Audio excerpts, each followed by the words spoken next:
When you think of electricity, you think of Edison. When you think of radio, you think of Marconi. But there is one electrical genius who is nearly forgotten. A man who dreamed of giving the world an unlimited supply of energy. His name was Nikola Tesla, and he was the master of lightning. This program was made possible by contributions to your PBS station from viewers like you. Thank you.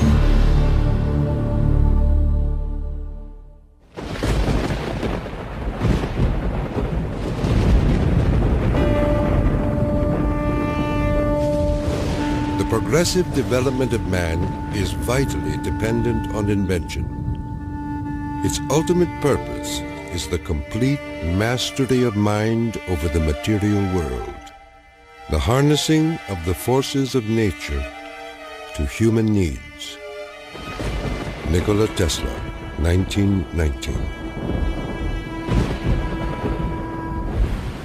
This is the story of a modern Prometheus who changed the world with electricity. It was Nikola Tesla who captured the power of Niagara Falls with his alternating current system and made it possible to transmit electricity to all of America and the world. It was Tesla who patented the technology for wireless communications that is used in all radio and television broadcasting. His incredible legacy can be seen in everything from remote control to neon and fluorescent lighting, X-rays, guided missiles, and even the Strategic Defense Initiative. Yet somehow history has overlooked this remarkable man. Tesla was indeed a genius of the first magnitude. He was a technological visionary. He could envision great things and make them work.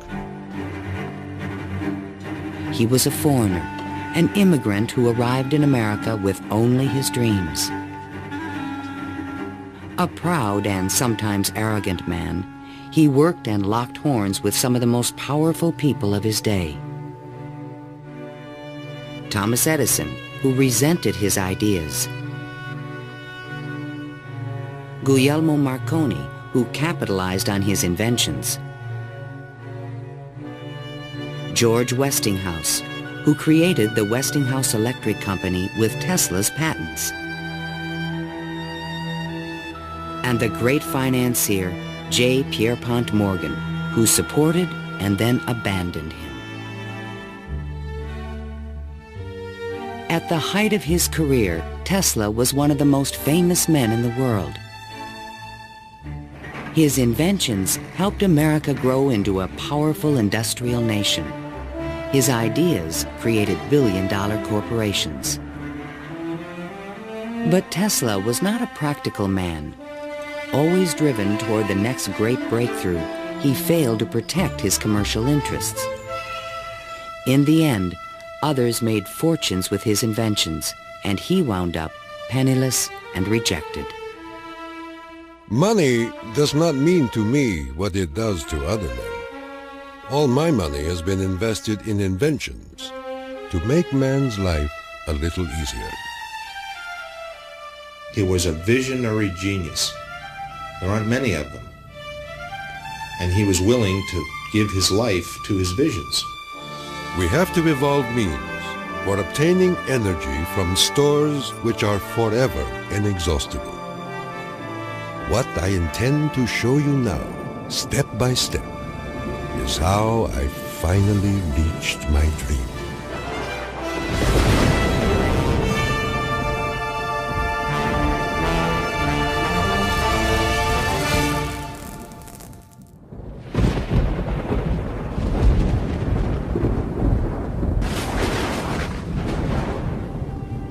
This is the house in which, by coincidence bizarre, I was born on the stroke of midnight between July 9 and 10, 1856. A fierce electrical storm raged that night. Nikola Tesla was born of Serbian parents on the eastern edge of the Austro-Hungarian Empire, in what is today Croatia. His father, Milutin, was an Orthodox priest who expected his son to follow him in the clergy. There were only two choices for children in those days, one being to go in the army and the other being to become a priest. Tesla was not attracted by either of them, which was very distressing to his father. My father was a very erudite man. The training he gave me comprised of guessing one another's thoughts and repeating long passages of verse. My mother descended from one of the oldest Serbian families in the country. She invented and constructed all kinds of tools and devices and wove the finest designs from thread. Her fingers were nimble enough to tie 3 knots in an eyelash. Early on, Tesla began to demonstrate an extraordinary imagination. In my boyhood, I suffered from a peculiar affliction due to the appearance of images, often accompanied by strong flashes of light. I was quite unable to distinguish whether what I saw was tangible or not. To give an example, I was fascinated by a description of Niagara, and I pictured in my imagination a big wheel run by the falls. I told my uncle that one day I would go to America and carry out this scheme.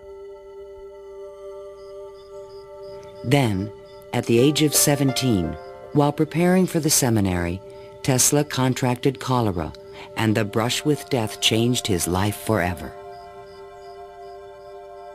In one of the spells, which was thought to be my last, my father rushed into the room. "Perhaps," I said, "I may get well if you will let me study engineering." "You will go to the best technical institution in the world," he solemnly said. I came to life like another Lazarus, to the utter amazement of everyone. In 1877, at the age of 21, I traveled to Graz, Austria to begin my college education. Here, I quickly became obsessed with the science of electricity. I wanted to know more of this wonderful force. Every spark produced 1,000 echoes in my brain.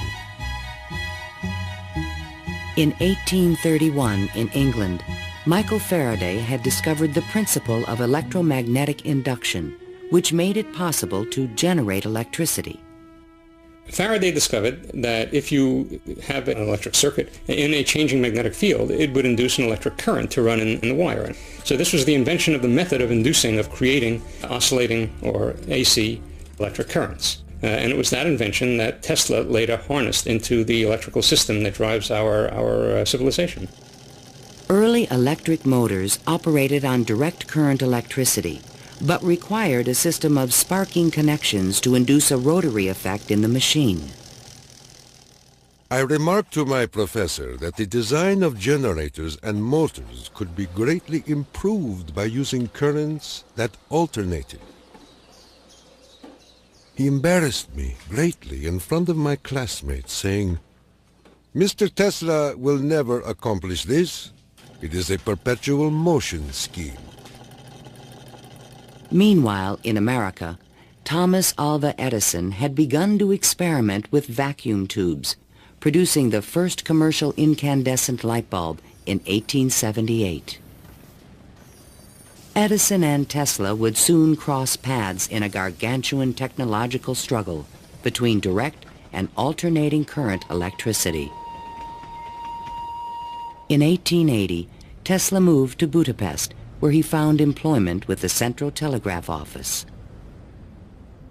Here, his idea for an AC motor began to haunt him. In my room, I could hear the ticking of a watch with 3 rooms between me and the timepiece. A carriage passing at a distance of a few miles fairly shook my whole body. The whistle of a distant locomotive vibrated so strongly in my ears that the pain was unbearable. To recover from these attacks, I took long walks in the city park. One afternoon, which is ever present in my recollection, the sun was just setting and reminded me of Goethe's glorious passage. The glow retreats. Done is the day of toil. Upon its track to follow soaring. As I uttered these inspiring words, the idea came to me like a lightning flash. I fell to my knees and drew a diagram in the ground. Tesla perceived a whirling field of energy. He suddenly knew he could recreate this rotating field by powering the coils of a motor in different steps or phases, like the pistons of an engine. The resulting forces of magnetic attraction and repulsion would literally twist the rotor in a circle, the electrical equivalent of the wheel. And all this was accomplished with alternating currents. It would soon turn the wheels of industry around the world. The strength of Tesla's mind was almost certainly in this sense of visualization, be able to see things move in front of him. You see, it was not a perpetual motion scheme.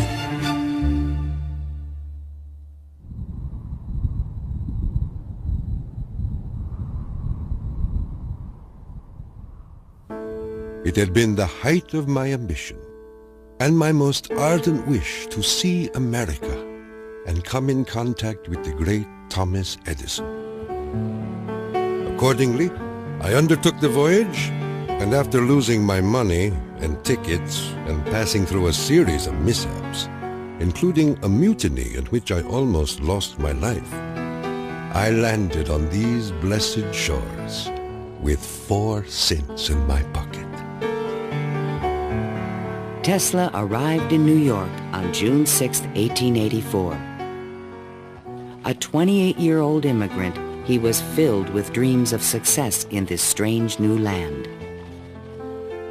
In his pocket, he carried a letter of recommendation from Charles Batchelor, one of Edison's associates in Europe. My dear Edison, I know 2 great men, and you are one of them. The other is this young man. Tesla came to America because he had tried to get his alternating current motor produced in Germany, and I believe in France as well, without any success. And he realized that there was probably only one person in the world who could help him with it, and that was Thomas Edison. New York had had electricity since the late 1870s. Edison installed his first DC power station on Pearl Street, near the financial district, in 1882. He did this with help from the great Wall Street financier, J. Pierpont Morgan. But the system was far from perfect. Electricity was a very new thing. Most people didn't understand what it was all about. They were very afraid of it. There were fires breaking out. The horses on the streets would get shocks through their shoes and run away. So it was a very exciting time for Edison. I was thrilled to the marrow meeting Edison. This great man had revolutionized the world with his incandescent lamp. And I was burning to show him my motor that ran on alternating currents. Edison had built his business on the direct current system, and any talk of alternating currents was an aggravation to him. The problem with direct current is that you can't change the voltage. What you generate, that's what you get. And if you generated the power at too high a voltage, you would blow out lamps at the other end. If you generated the proper power for the lamps and you want to go any great distance, then you need copper wire that's as thick as your arm.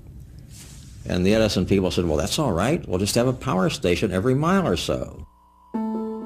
DC was sufficient to power lights and run motors, but it could not be transmitted efficiently over long distances. By raising and lowering the voltage, AC could solve the problem of distance, but a working AC motor did not exist. In spite of their differences, Edison hired Tesla to improve the performance of his DC generators. Tesla said he was promised $50,000 if he was successful. The offer seemed too good to be true. I entered the Edison Machine Works, where I undertook the design of DC dynamos and motors. My regular hours were from 10:30 a.m. till 5 a.m. the next day. When I completed the task, I went to Edison for payment, and he laughed. Edison was very amused by this. Said, "You just don't understand our American sense of humor, Mr. Tesla." So Tesla had had enough by that time, and he picked up his hat and walked out. Tesla paid dearly for his pride. I lived through a year of bitter tears and hard labor, digging ditches for Edison's underground cables. But he was still determined to develop his AC motor. With help from a group of investors, he opened a laboratory on Liberty Street, only a few blocks from Edison's offices. There, he began to assemble a prototype of the motor he had envisioned 7 years earlier. Along with it, he developed all the components of the system of AC power generation and transmission still used today. In May of 1888, Tesla was ready to unveil his motor to the world. The subject which I now have the pleasure of bringing to your notice is a novel motor which I am confident will at once establish the superior adaptability of alternating currents.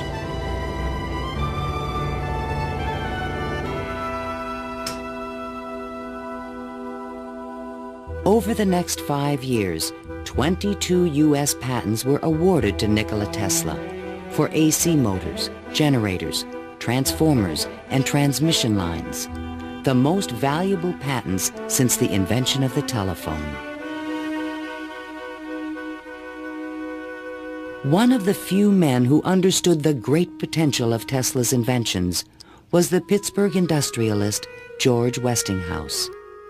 He visited Tesla's laboratory, and on the spot, he offered to purchase all the patents dealing with the alternating current system for $1 million. Westinghouse also proposed a royalty of $2.50 for each horsepower generated by a Tesla invention. The young Serb was on his way to fortune and fame, while other inventors looked on with fascination and with envy. In all my troubles, I did not neglect to become a real American citizen, making me a proud and happy man.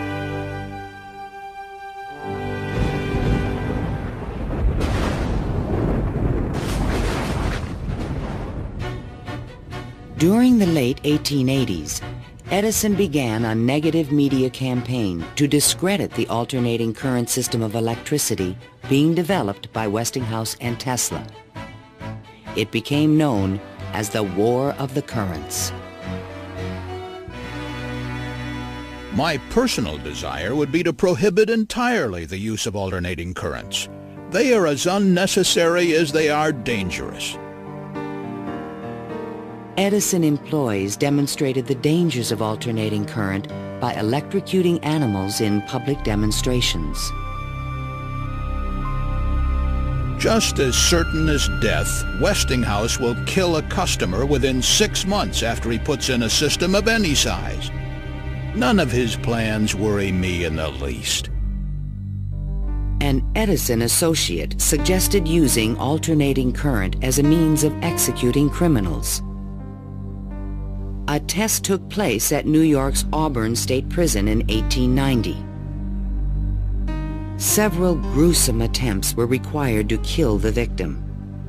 disgusted witnesses claimed his spinal cord burst into flame.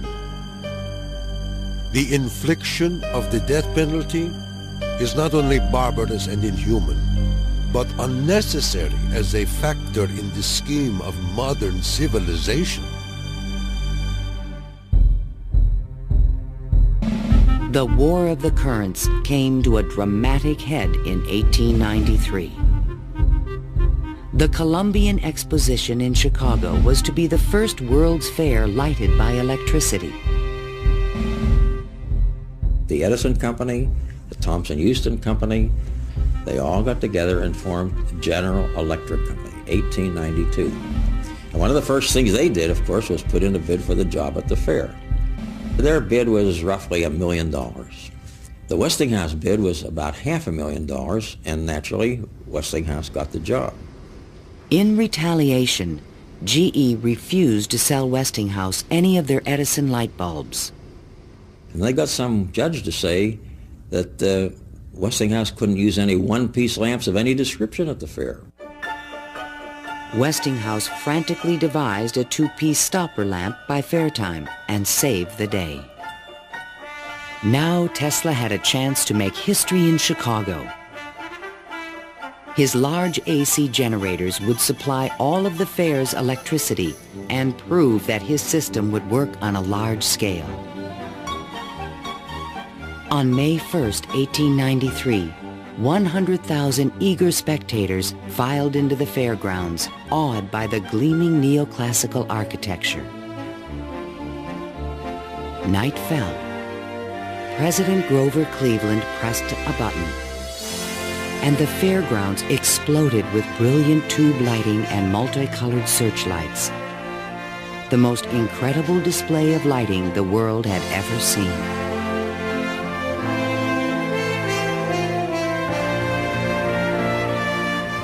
In the great hall of electricity, the public could see that the Tesla Westinghouse system made it all possible. To overcome the impression that AC was dangerous, Tesla put on remarkable demonstrations. He created a device called the Egg of Columbus to show the rotating magnetic field created by his AC motor.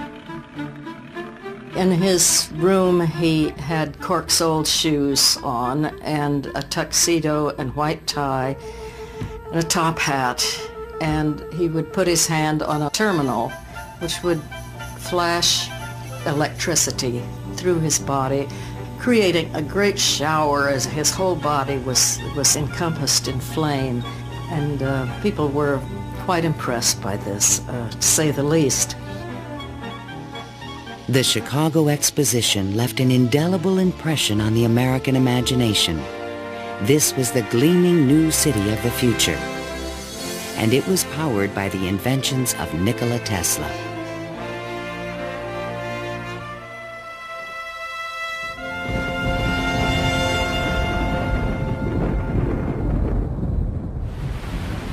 Since childhood, Tesla had dreamed of harnessing the power of the great natural wonder called Niagara Falls. The famous British physicist Lord Kelvin was now head of an international commission to find a way to use the fall's power. He had sent a cable to all the other members of his commission, and it said, "Trust you avoid the gigantic mistake of alternating current." But all this dramatically changed when Lord Kelvin attended the Chicago Exposition and saw the AC system in operation. A contract was immediately awarded to Westinghouse Electric to power the mighty cataract with AC. The technical challenge was daunting. The Niagara plan called for 3 5,000 horsepower alternators, the largest generators ever made. Tesla and Westinghouse engineers had heated disagreements about the operating frequency. Even when the system was finally installed, Tesla was the only person who was certain it would operate. The technical details have been completely worked out. All that now remains is for the switch to be thrown. In 1896, The system went online, and the electrical age began.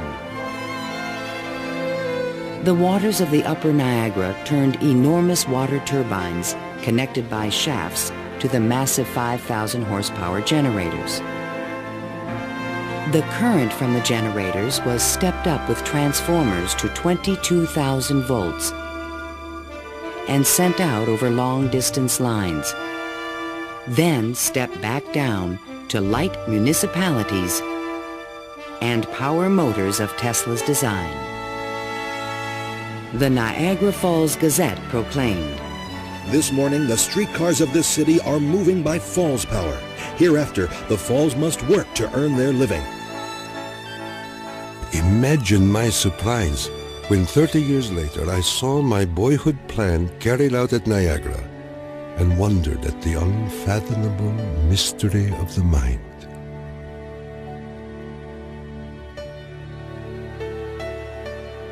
Within a few years, the number of generators at Niagara was increased to 10.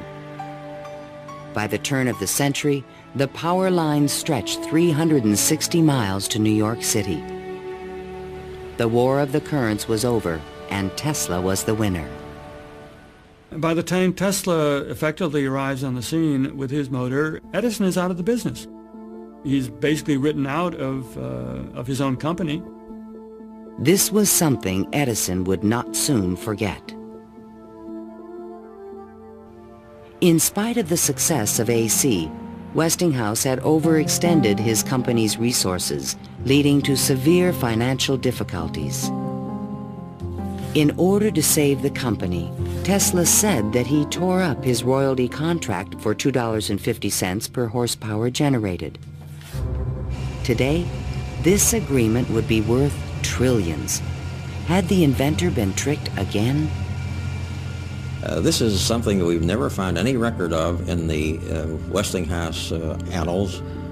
We do have something which is a memorandum of agreement about that, but it was never signed. But Tesla was ready to move on. I had already perceived enough to get the idea that energy could be transmitted and received without connecting wires in between. He was convinced his next invention would make him a millionaire once more.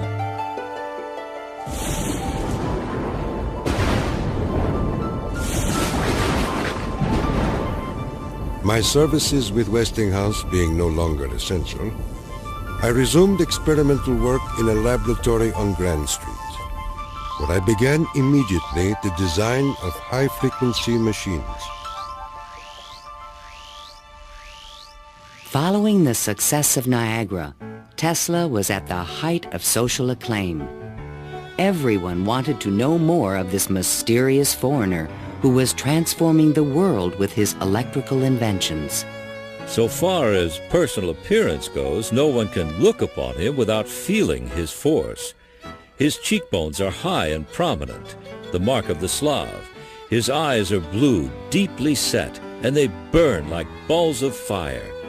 Franklin Chester, the citizen.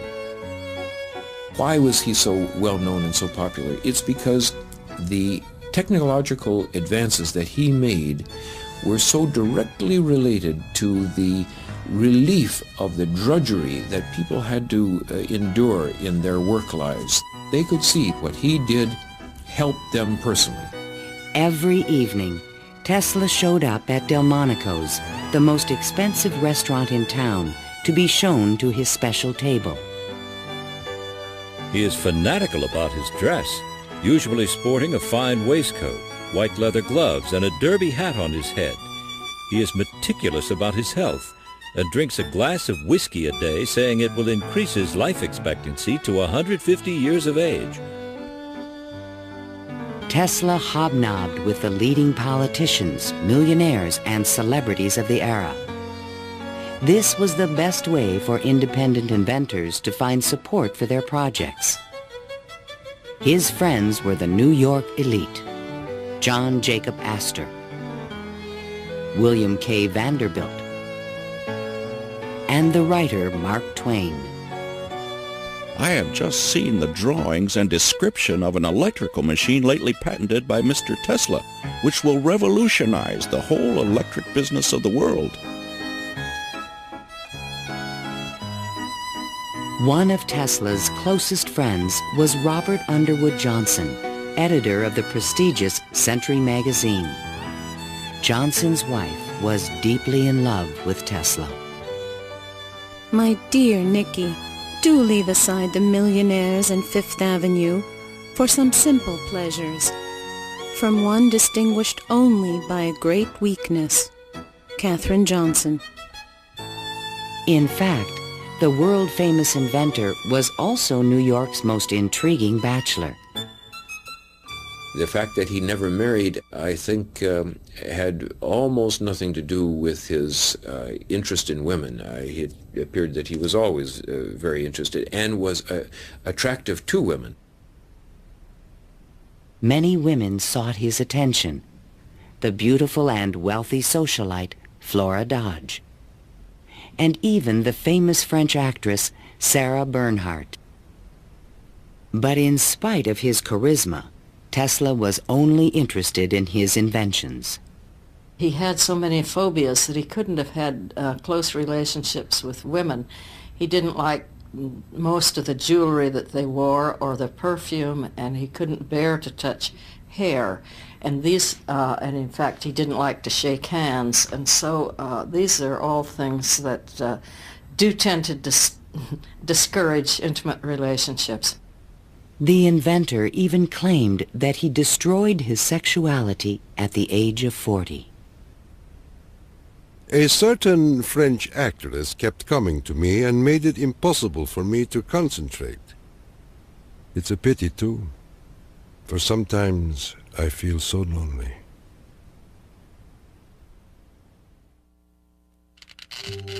Throughout the 1890s, alongside his work on AC power technology, Tesla was also experimenting with high-frequency electricity. In 1873, James Clerk Maxwell in England had proven mathematically that light was electromagnetic radiation. Light was electricity, vibrating at an extremely high frequency.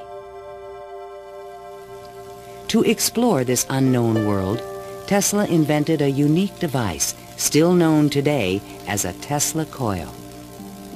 The Tesla coil is an instrument that can step up voltages to high voltages at high frequencies. That essentially transmits a radio signal. Tesla invited friends and potential investors to late-night demonstrations in his laboratory.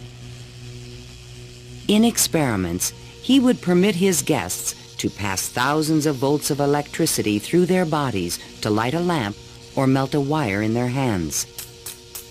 Mark Twain was always a willing subject. Thunder is good. Thunder is impressive.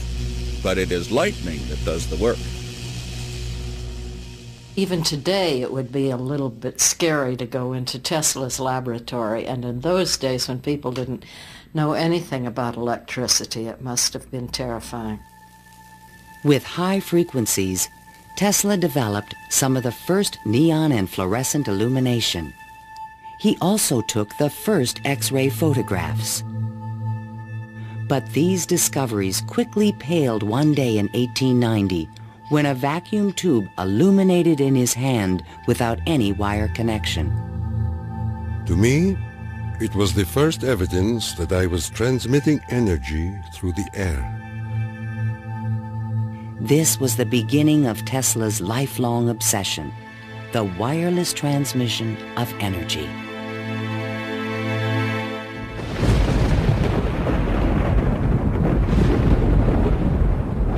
In 1892, Tesla was invited to Europe to present the results of his high-frequency experiments. In London and Paris, he amazed scientists and engineers with lighting and electrical effects that looked more like magic than science. He also announced a remarkable new possibility. I would say a few words on a thought which fills my mind and concerns the welfare of all.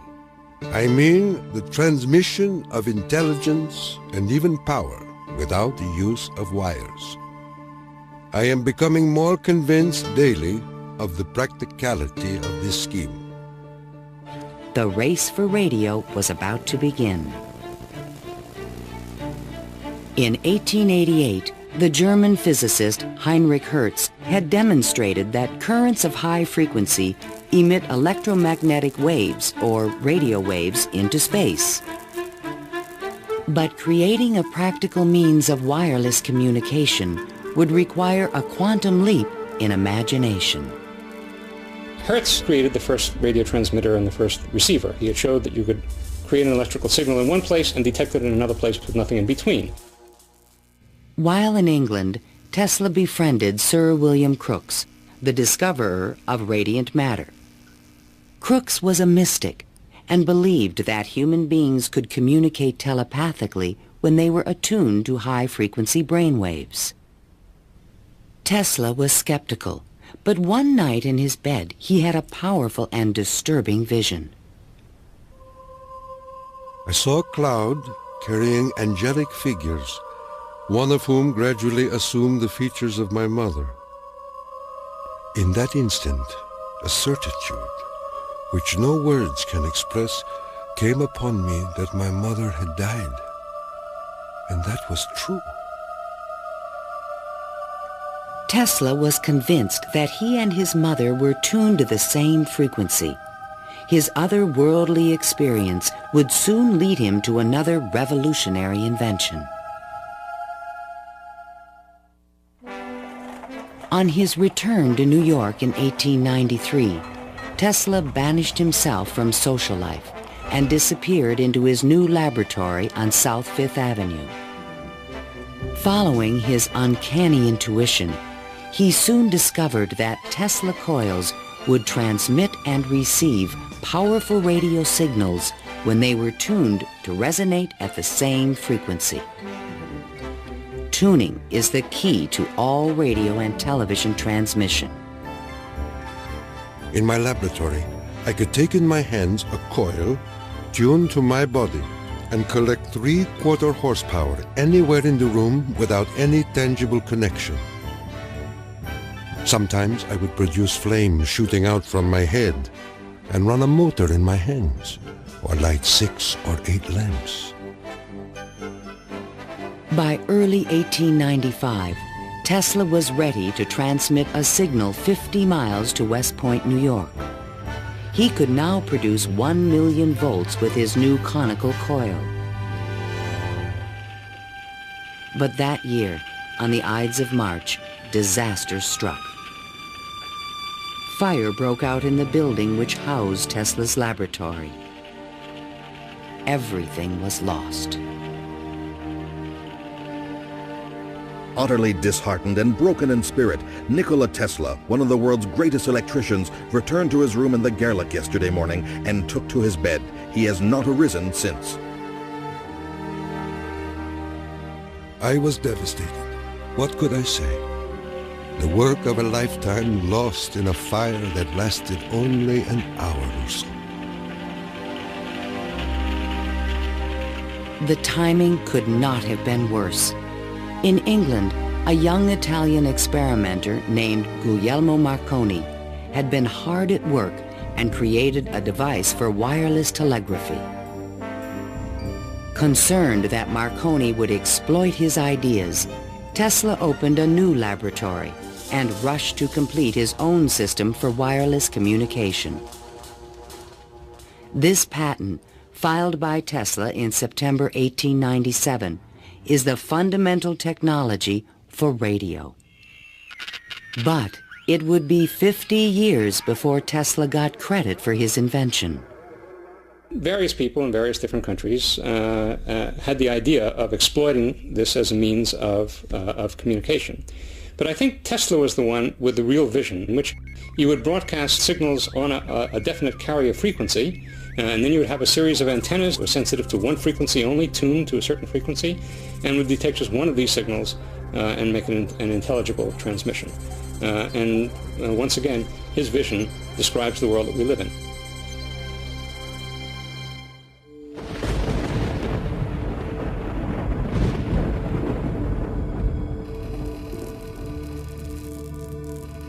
I was so blue and discouraged in those days that I do not believe I could have borne up but for the regular treatments of electricity which I applied to myself. It puts into a tired body what it needs most, life force. Following the destruction of his laboratory, Tesla developed a deeper interest in Eastern thought and spiritualism. Mr. Tesla was charmed to hear about the Vedantic prana and Akash and the Kalpis, which he claims are the only theories modern science can entertain. Inspired by the Hindu teacher Swami Vivekananda, Tesla began to look at the universe as a symphony of vibrations and waves. We are whirling through endless space with an inconceivable speed. Everything is spinning. Everywhere there is energy. There must be some way of availing ourselves of this energy more completely. In 1898, an unusual experiment took place in Tesla's laboratory. He attached a small mechanical oscillator to an iron pillar. Precisely timed pulses from the device made the entire building tremble. Windows started crashing around the area, and he, being at the epicenter, didn't notice anything happening until some police came bursting into his laboratory. It was just at the moment where he'd picked up a sledgehammer and broken the oscillator. He just said to the policemen that how too bad that they had just missed an interesting experiment. Tesla was, I would say, obsessed with frequency, the notion of resonance. The story where he takes the device and puts it on the girder in his office and, gets the frequency of the building and supposedly, it's an apocryphal story, I'm sure, but it gets right at the core that, hey, if I've got the right frequency, I can move the world. And indeed, he talks about the frequency of the earth, and that if he can do that, he can, almost literally split the earth in half. Meanwhile, Marconi was doing more practical things and succeeded in transmitting a signal 5 miles on the Salisbury Plain in England. Not to be outdone, Tesla decided to introduce an entirely new invention. In a specially constructed pool, potential backers were amazed to see the inventor controlling the motions of a small mechanical boat with no wires attached to it. This was the world's first radio-controlled device. The machine even seemed to think. Someone threw out the question, what is the cube root of 64? And 4 flashes came back.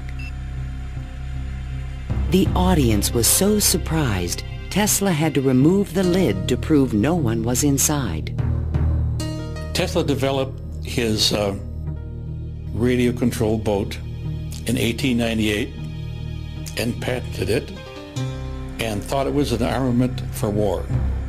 He rationalized this as a means of ending war. The military who looked at it thought it was too complicated and vulnerable. Soon after the demonstration, Mark Twain wrote from Austria. Dear Mr. Tesla, have you the Austrian and English patents on that destructive terror which you have been inventing, and thus make war henceforth impossible? If so, won't you set a price on them and commission me to sell them? Sincerely yours, Mark Twain. But I have no desire to be remembered as the inventor of a purely destructive device. I prefer to be remembered as the inventor who abolished war. That will be my highest pride.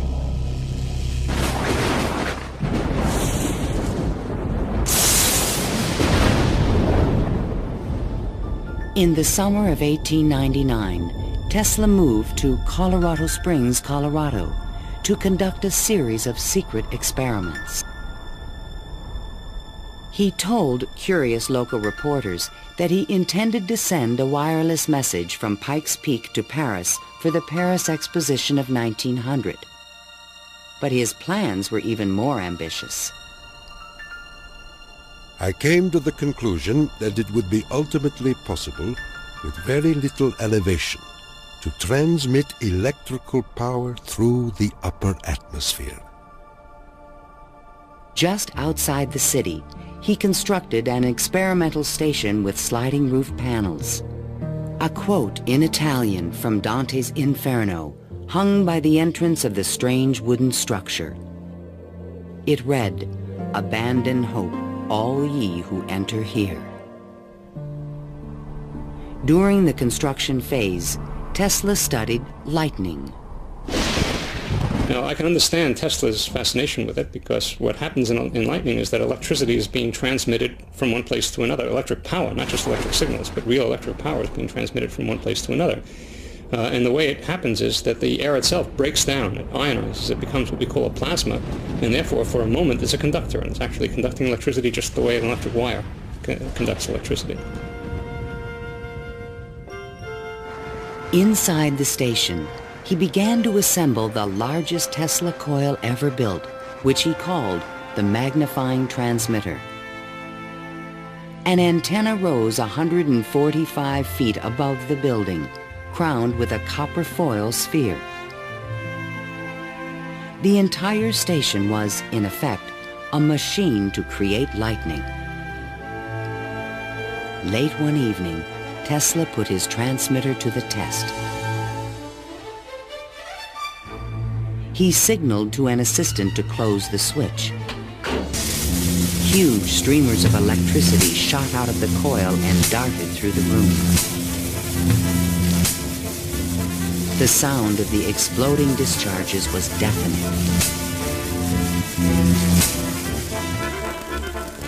Outside, above the building, bursts of artificial lightning, more than 100 feet long, began to shoot out at the ball atop the antenna. Its thunder could be heard 20 miles away in the small mining town of Cripple Creek.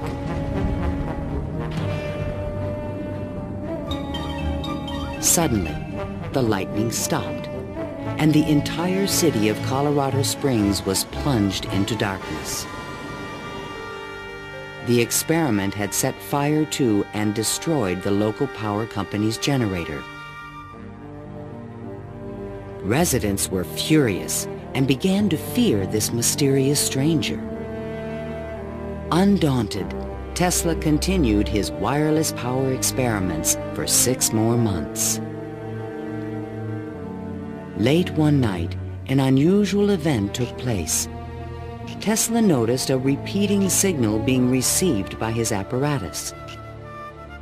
To his own amazement, he believed it was an extraterrestrial communication. In a letter to the American Red Cross, he wrote, "Brothers, we have a message from another world. It reads, 1, 2, 3. The press had a field day. If the mystical 1, 2, 3 was impulsed from Mars, as Tesla says, they certainly showed most excellent taste in choosing Colorado Springs. It is a rule in inventional science. When you're going to tell one, tell a good one. And men have become great in this way. Colorado Springs Gazette. Though widely ridiculed for his claim, Tesla may have been the first to detect radio waves from space. I believe that Tesla could have gotten these signals from space. We are getting them today, and these are the radio telescopes. That's what radio telescopes do today, receive signals from space. They are not from alien civilizations, but they are from the sun and from the stars. On January 7th, 1900, Tesla boarded a train back to New York City. Perhaps he had mastered the power of lightning, or at least that's what he believed. The law which I discovered in Colorado is wonderful, and it means that results undreamed of before will be possible. as soon as a large plant is constructed in accordance with my plan. See the excitement coming.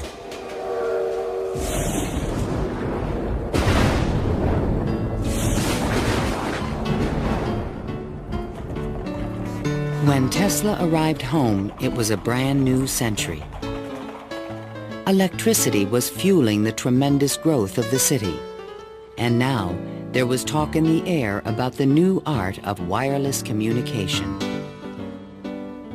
Marconi arrived in New York in 1900 to attract investors for his new company, Marconi America. He filed a U.S. patent for a system of wireless telegraphy, but it was rejected because it was similar to Tesla's invention. It became obvious, I think, to Marconi as well as to other experimenters of the time that the Tesla system was an efficient, powerful resonator that would produce electromagnetic waves that you could work with. Confident in the future, Tesla took up residence in the Waldorf Astoria Hotel and wrote a sensational article for Century magazine. First, let us ask, what is the spring that drives all? All this energy emanates from one single center, one single source, the sun. In this detailed futuristic vision, he described a means of tapping the sun's energy with an antenna. He suggested that it would be possible to control the weather with electrical energy. He predicted that wars would soon be eliminated by machines. And to unite all nations, he proposed a global system of wireless communications. When wireless is fully applied, the Earth will be converted into a huge brain, capable of response in every one of its parts. It tells us about a vision he had for both power and communications, that he wasn't going to think small. He was going to think globally on this. And that's all very nice if it works. The idea of a global communications network was very appealing to one of the world's most powerful men, J. Pierpont Morgan. He agreed to invest $150,000 into Tesla's worldwide radio broadcast center. But the inventor's real plan was to transmit without wires industrial levels of electrical power. Tesla chose to keep this a secret from his investor. In the summer of 1900, Tesla moved to Shoreham, Long Island, and began construction of a huge tower and plant called Wardenclyffe. This Tower of Dreams was made entirely of large wood beams and rose 187 feet above the ground. The plant next to the tower was designed by the architect Stanford White and was constructed under strict secrecy. He certainly could have sent signals across the Atlantic with no trouble with a station of that magnitude. But he was still pursuing wireless power transmission. The tower would light up at night, shooting sparks, making noises. Such experiments, they alarmed the whole area. Then, on December 8, 1901, Marconi took another step forward and transmitted his famous letter S across the Atlantic. Tesla dismissed the Italian's advances. Marconi is a good fellow. Let him continue. He is using 17 of my patents. The simple fact about Marconi is that he used Tesla's system to transmit signals and claimed that these were ideas that he had developed himself. Morgan began to doubt the wisdom of his investment.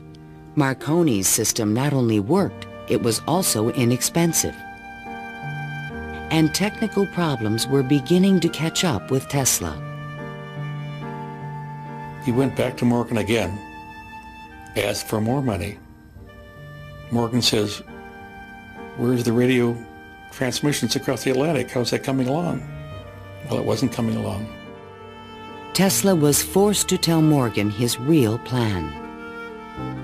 What I contemplate and what I can certainly accomplish, Mr. Morgan, is not a simple transmission of messages, but rather the worldwide transmission of electrical power. A single plant of but 100 horsepower can operate hundreds of millions of instruments. But Morgan was a practical businessman and had already decided to back Marconi. I have received your letter, and in reply would say that I should not feel disposed at present to make any further advances. J. Pierpont Morgan. Word spread rapidly that the investor had pulled out of Wardenclyffe, and Tesla was financially ruined.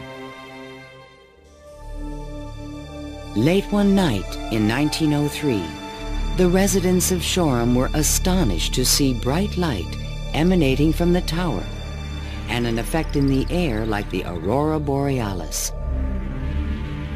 But in fact, Tesla could not transmit wireless power. And his major defect was he was dreaming, but he was doing very few calculations on paper. Because on paper he could have realized that you can transmit power, but not very much power. You can transmit power to hear the radio or for television or for a telephone. But once you want to start turning lights in which you really need high currents, the power gets diluted because space is very large. To his dying day, Tesla believed it could be done. It is not a dream. It is a simple feat of scientific electrical engineering, only expensive. Blind, faint-hearted, doubting world.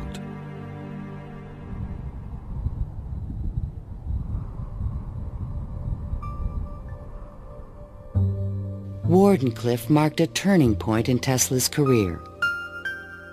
Like a modern Prometheus, he had reached too high and failed. In 1904, the U.S. Patent Office suddenly reversed its previous decisions and gave Marconi a patent for radio. 1 year later, Tesla's fundamental AC patents expired. Now the inventions that powered the world could be used by anyone free of charge. The public didn't realize that he had made this invention that had made billionaires out of corporations, and that he himself was broke. With no money to carry on his work, Tesla began to sink into an isolated world. He was totally disinterested in business. I think it not necessarily bored him, but he didn't make the relationship between the importance of business and the importance of his invention and discovery. Occasionally, he was seen in public parks feeding the pigeons. These are my sincere friends. Tesla's melancholy turned to anger in 1909 when Marconi was awarded a Nobel Prize. Mr. Marconi is a donkey. The question of Tesla and radio is certainly a very interesting one. It's clear that Tesla, in terms of certain basic notions of radio, was very early, if not first, in expressing them and even of getting of taking them to the patent stage. In desperate need of money, Tesla brought suit against the Marconi company, claiming that his patent rights had been infringed. But he lacked the resources to wage a legal battle with a large corporation, and ultimately gave up. Marconi had received the Nobel Prize for work that Tesla correctly believed to be his own. I suppose everything is fair in wireless as in warfare. In 1915, the Nobel Prize entered Tesla's life once again. The Swedish government has decided to distribute the Nobel Prizes next week as follows: Physics, Thomas A. Edison and Nikola Tesla. Even Tesla was surprised by the front-page announcement in the New York Times. I have concluded the honor conferred upon me concerns the transmission of electrical energy without wires. But 1 week later, the award was given to William H. Bragg of Oxford, England, for his work with X-rays and crystal structure. The embarrassing situation was never really explained. A rumor spread that Tesla had refused to share the prize with Edison. The difference that the Nobel Prize could have made in Tesla's life soon became evident. Testimony given by Nikola Tesla, the electrical inventor, in a judgment for $935 back taxes was filed yesterday. Mr. Tesla said under oath that he was penniless and had been living on credit. In an attempt to give him long overdue recognition, the American Institute of Electrical Engineers decided to award Tesla their prestigious Edison Medal. But on the night of the presentation, the guest of honor was missing. And Edison was conveniently away on business. They found Tesla across the street by the New York Public Library, feeding the pigeons. Later that night, he was persuaded to accept his medal and announced that he had finally completed his invention to transmit wireless power. The energy goes to a distant place, and you will see something like the aurora borealis. To conclude, we are coming to great results. The audience thought Tesla was losing touch with reality.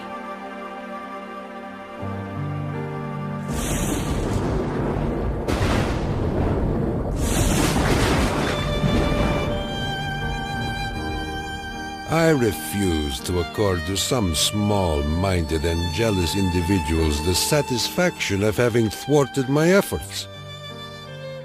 These men are nothing more to me than microbes of a nasty disease. Well, by that time, you know, Tesla had ceased to have any financial means. He was virtually dependent on being helped by hotels and people that he knew. He began to bring injured birds back to his hotel room to nurse them. He had more companionship with pigeons in that time of his life than with human beings. Working as a consulting engineer, Tesla managed to maintain a small office and laboratory in the Metropolitan Tower. To change his thoughts, he frequently attended movies in Times Square. Here he could see his futuristic ideas appearing on the screen. But his ideas were only accepted in science fiction movies and magazines. In 1924, there was a news report that while at Colorado Springs, Tesla had invented a death ray machine that shot bolts of lightning. The inventor was strangely quiet on the topic. Meanwhile, a new scientific star, Albert Einstein, had captured the world's attention with his theory of relativity. Tesla continuously attacked the validity of Einstein's work. Scientists today wander through equation after equation that have no relation to reality. If we were to release the energy of atoms, instead of a blessing, it might bring disaster to mankind. But no one took him seriously. I think that every generation of scientists feels that the new ideas that come along that replace their own ideas represent a loss rather than a gain. Tesla believed that Einstein was taking us intellectually in the wrong direction. Rejected by traditional science, Tesla's interests again turned to the esoteric. His intellect seemed to embrace a lot of different areas quite easily. What he lacked were the social skills. And that's an enormous shame because it interfered with his ability to use that genius, to be practical. Though nearly a recluse, he would occasionally attend dinner parties at the home of the German poet and mystic George Sylvester Viereck. And he always intrigued the guests. While we were in the midst of talking, an apparition seemed to come into the room.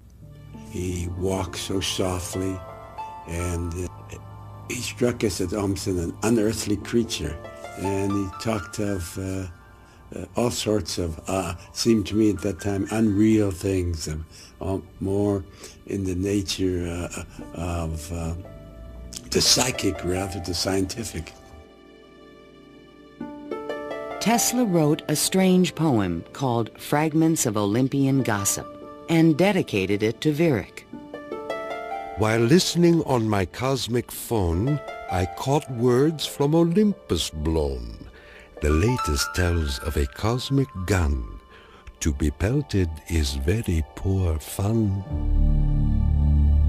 The meaning of the poem would soon be explained.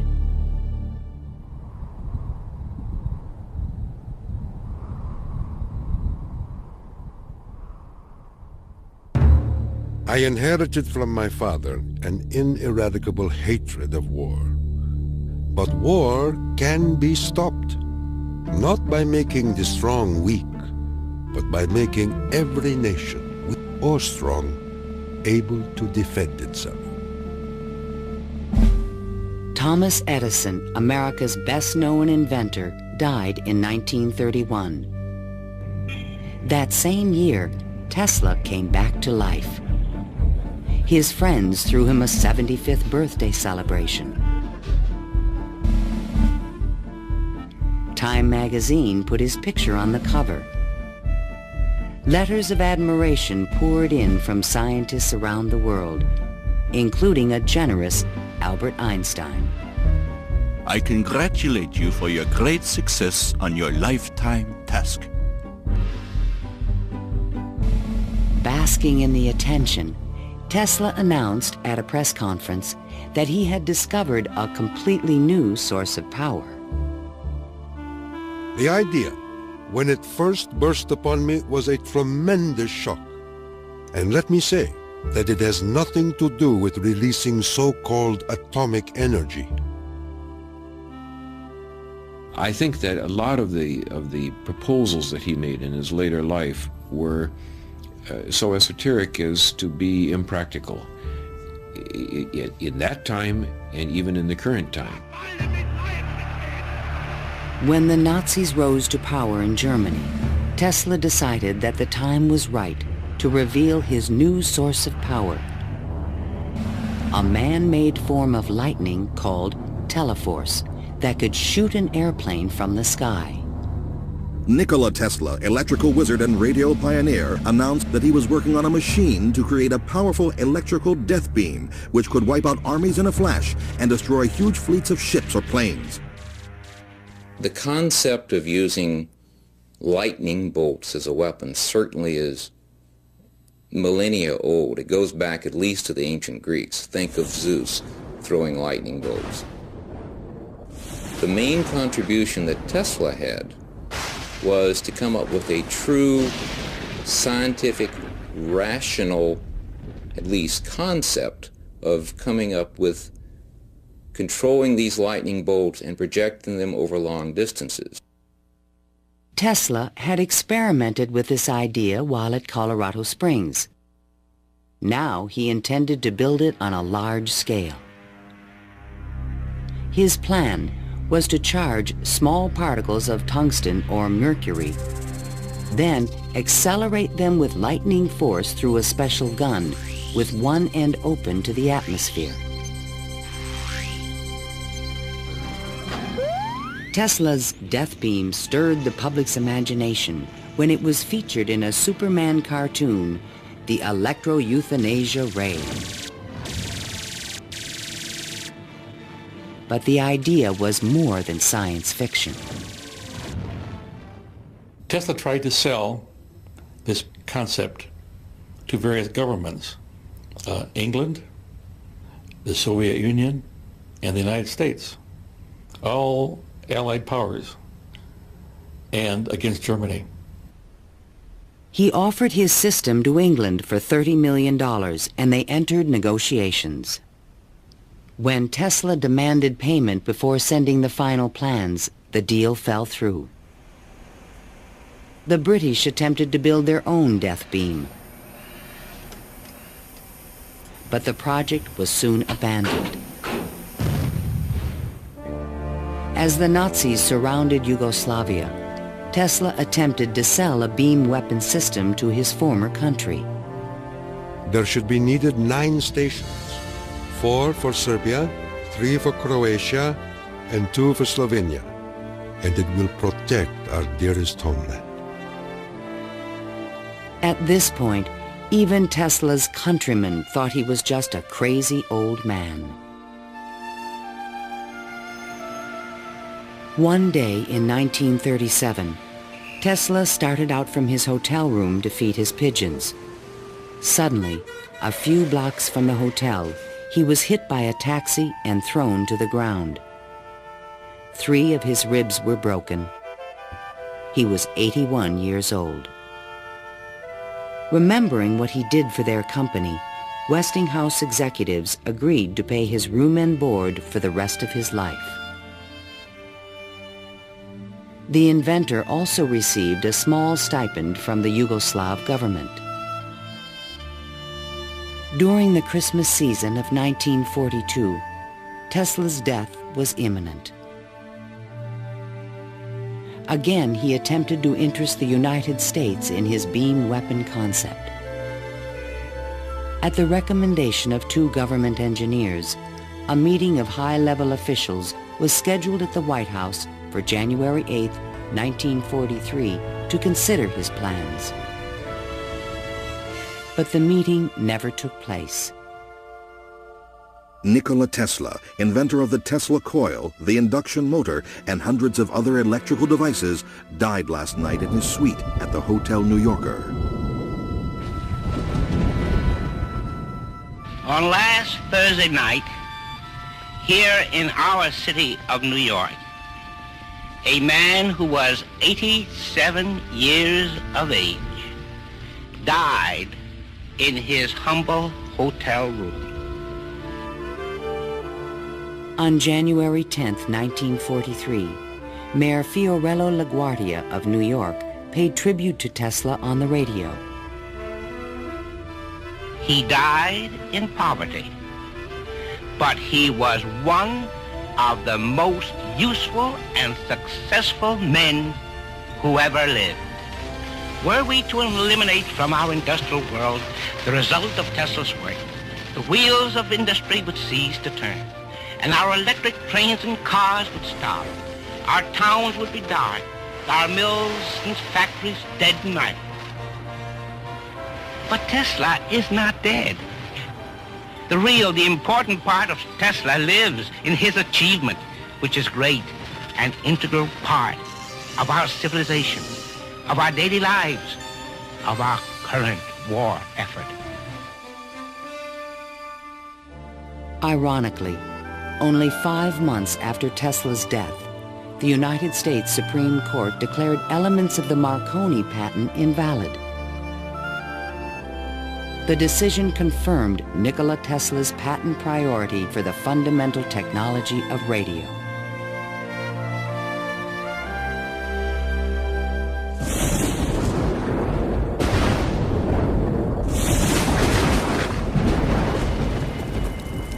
Unknown subjects, equipment, experiments, and research of Nikola Tesla, deceased, espionage.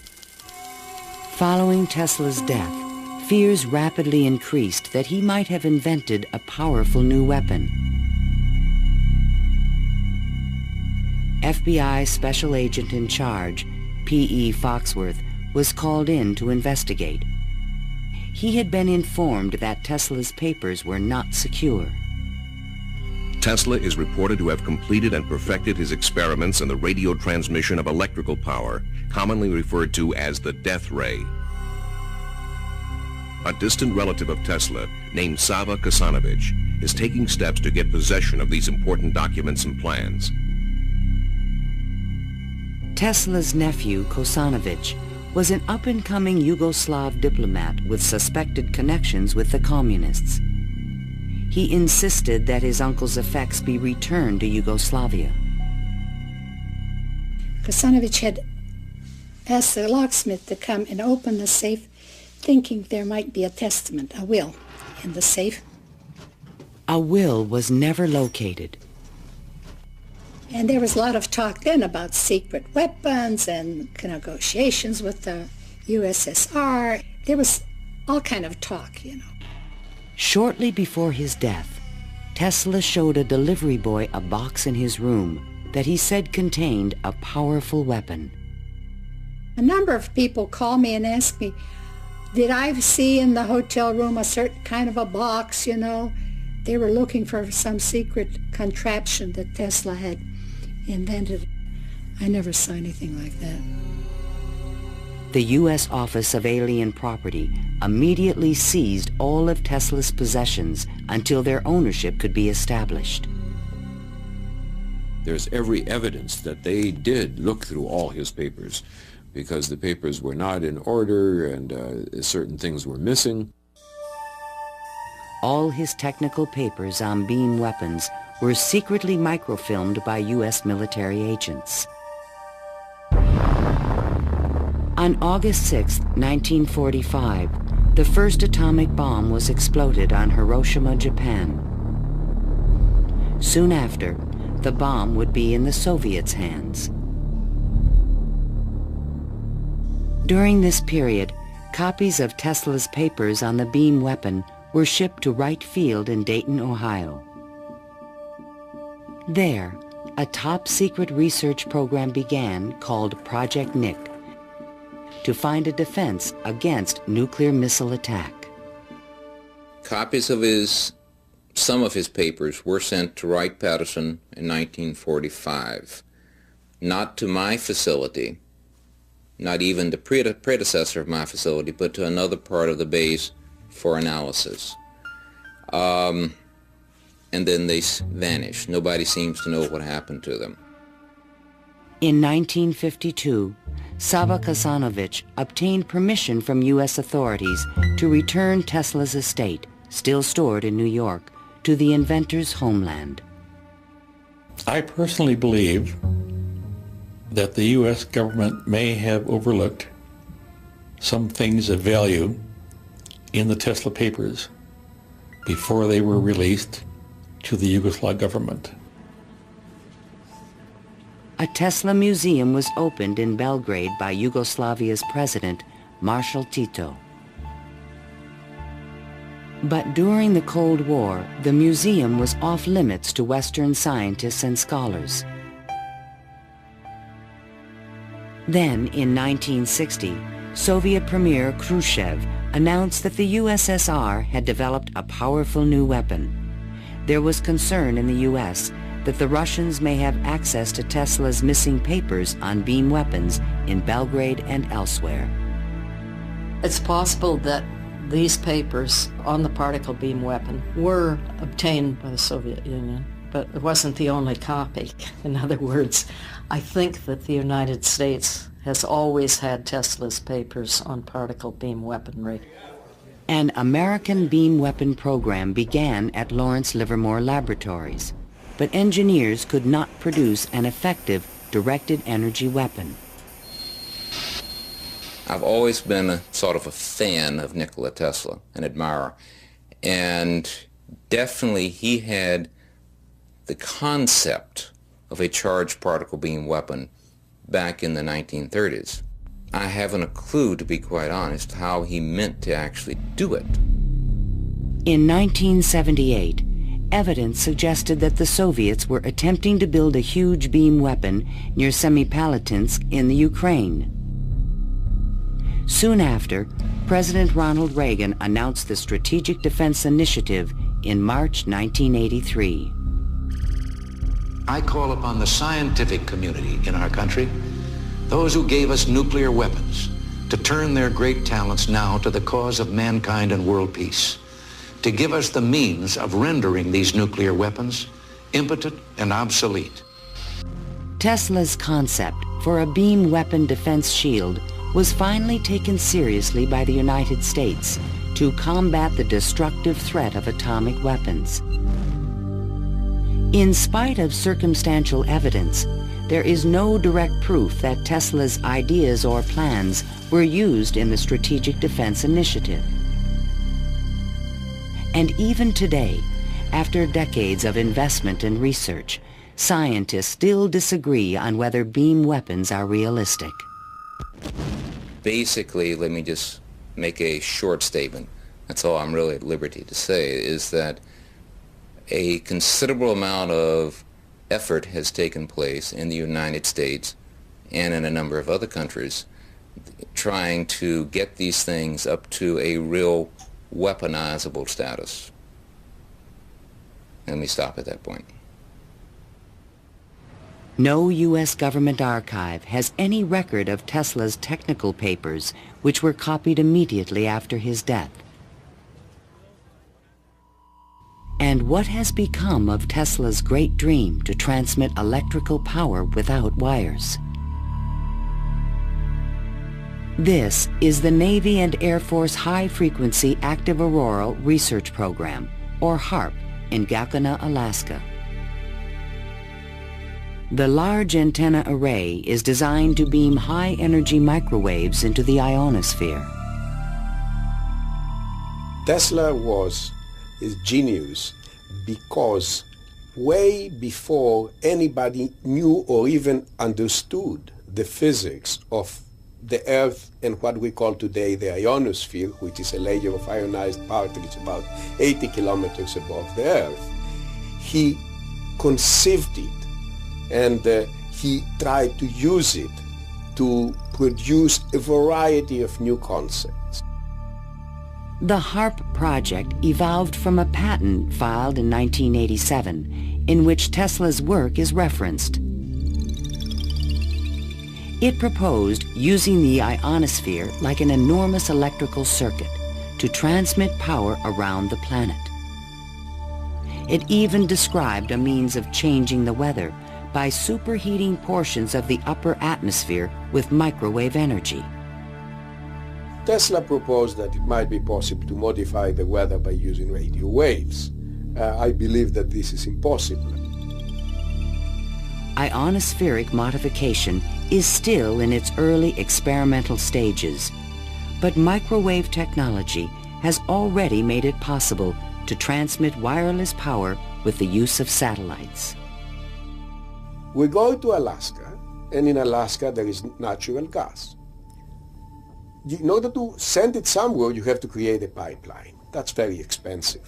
So we said, all right, let's go into Alaska, create microwaves from the natural gas, send them to a satellite at a particular geosynchronous orbit, put a reflector there, and send it to Japan.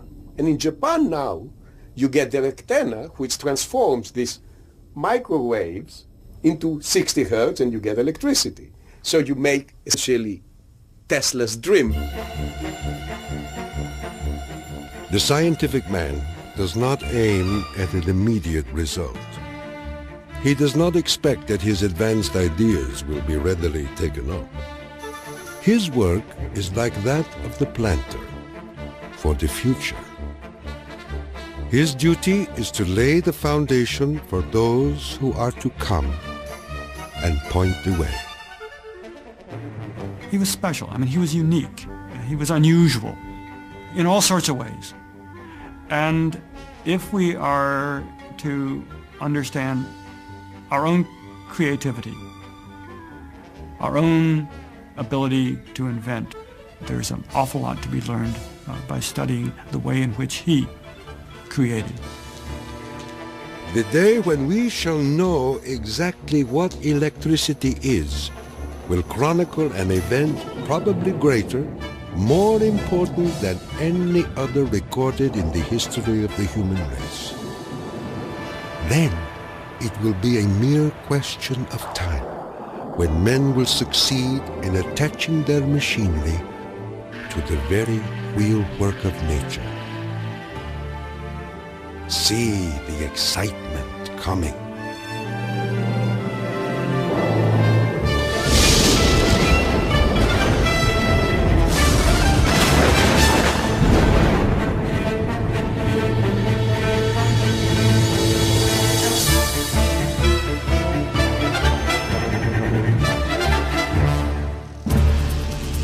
To learn more about Nikola Tesla, visit PBS online at pbs.org.